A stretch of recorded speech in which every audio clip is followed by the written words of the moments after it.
عمرو اديب قال لمنى زكي: انا سمعت ان ابنك الصغير متعب قوي. قالت له: ايوه فعلا هو مختلف خالص عن اخواته التانيين، انا حتى لجأت الاخصائي علشان يعرفني ازاي اقدر اتعامل معاه. قال لها: للدرجه دي متعب؟ قالت له: لا، مش شرط ان هو يكون متعب، ممكن انا اللي اكون مش عارفه ازاي اتعامل معاه ومحتاجه حد يساعدني اتعلم ازاي اتعامل معاه. ودي الحاجه اللي احنا لازم نفهمها. كتير جدا الاهالي دايما لما يبقى عندهم طفل بيقارنوه بابن صاحبتها، اخوه الكبير. احنا ما ينفعش نعمل كده لان هما مش موبايلات او لعب. كل طفل بيجي للحياه بيجي بشخصيه مختلفه. ما ينفعش ان انا عشان اخوه الكبير كان هادي فانا طالبه منه ان هو يبقى هادي. كل طفل له طبيعته الشخصيه.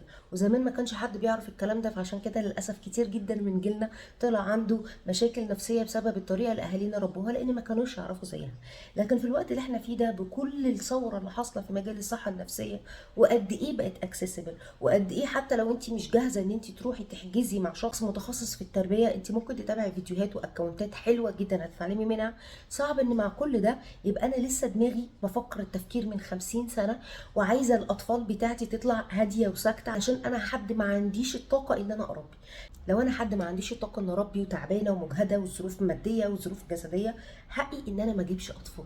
لكن بدل انا قررت اجيب اطفال، انا محتاجه اذاكر علشانهم ان هي دي مسؤوليه، ولازم اكون قد المسؤوليه عشان اطلعهم باكبر نسبه اسويه نفسيا. لان لو احنا سامحنا اهالينا على اللي هم عملوه ده علشان هم ما كانش عندهم العلم.